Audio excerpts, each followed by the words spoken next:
If we look now at the final question, I know that everyone has got their own sort of unique take on it, so I'll read the final question out, and then if you can articulate how you approached your final area and how you approached yours, and we can just have a look at how you sort of got different ideas together. So the final question, this is the advice that the trainees will be given, and this is what will be read out to them. The final focus for this question should be guided by the context and priorities of your final placement. So you perhaps look at the school improvement plan. You need to provide a brief rationale and demonstrate your ability to reflect upon the impact of your practice on priorities identified by your school or department. You need to identify how both taught sessions and independent study have supported your understanding of this focus and make explicit reference to appropriate research that's informed your pedagogical approach. So, Vicky, if you'd like to start, just talk about the area that you chose and the rationale and the reasoning for it. Okay, I chose early reading. Yeah. My rationale for that was that it was the main focus of my school's improvement plan, and because of the age group that I was teaching as well. But for me personally, it was a strong part of my action planner that I wanted to develop my own subject knowledge of early reading. An action plan based on what you'd done the year before, the previous year? Where I felt that I needed to develop myself as well, where I felt there were still some gaps. Yeah. And I still didn't feel that I had enough strength in phonics and guided reading, and I felt that this was a really important area that I needed to target and develop. So that's the context you gave when you sort of analysing the final question.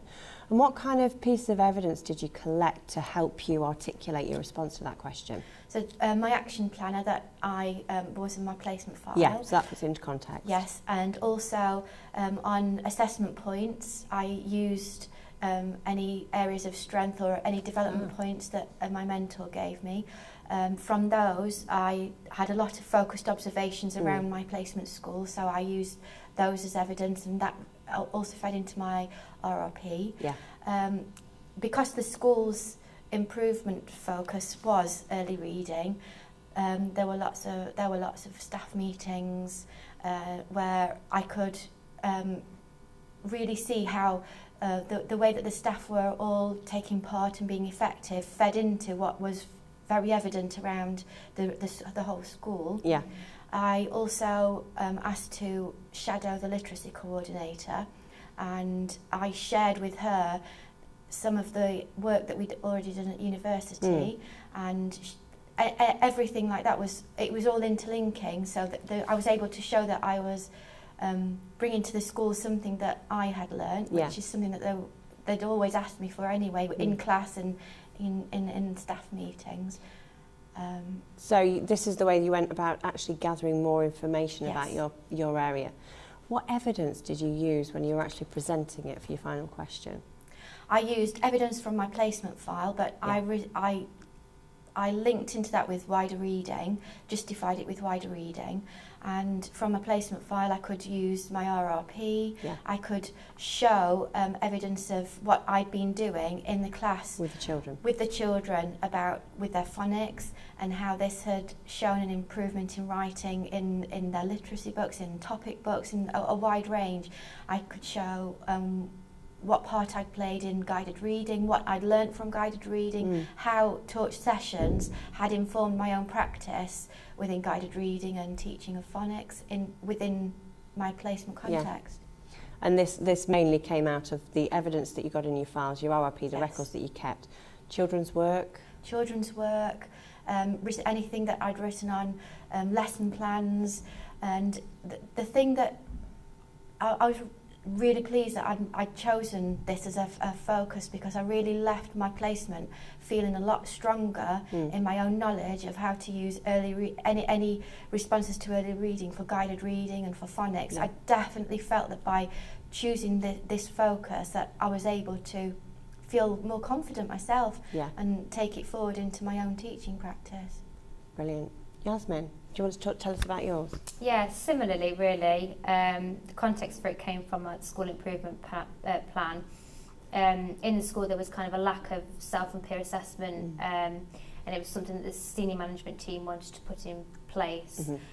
So I decided that my question would be what types of self and peer assessment can facilitate all learners.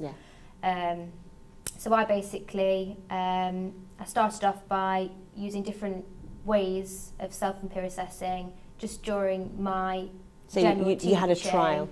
Yeah, I incorporated it into my planning. So, for example, I did 2 stars and a wish during my art session. Did it the same with all children to see if it facilitated all learners. And again, with self-assessment, I did it in another subject area, but did it in the same way for all children to see if it facilitated all learners. So again, keeping it the same. I found that 2 stars and a wish was useful for some children, but I found that it needed to be kind of embedded from the beginning. If it was something that you were going to do, it needed to be started very early on, and it needed to be something that was used consistently. And I also found that not really, if it was a written 2 stars and a wish, not all children could access it, because some children aren't at a level where they can write securely and make those judgments, particularly against other children's work. They find that very hard. And often, as we know, we are very critical of ourselves. So when we're self-assessing, we're often more critical than we need to be. So you did that in a practical sense. How did you then link that to the theory and your wider reading that you've done outside of that? Well, obviously, the wider reading that I used would either support or go against what I'd found. So I would always use that to justify my practice, because I would do that in my assignments, and this is basically the same thing. So you've always got to justify. Spoken assignment. You've got to justify what you are doing. So if you're making a point and you say, this is a good way of self or peer assessing, you need to find another couple of people that also support that. Through your wider reading. And also maybe conversely, somebody who doesn't support that particular strategy. It just gives you that air of criticality, doesn't it? If you've got somebody to underpin what you've done, but actually you find an alternative viewpoint, and just adds to that criticality, and it takes you through that higher grade band as well, doesn't it? If you can add that in. So I think we've pretty much summarised how to approach all questions, how you might unpick them, how you relate them to the T standards, how you use the paperwork that's in the placement file. So hopefully that's been quite useful to everybody.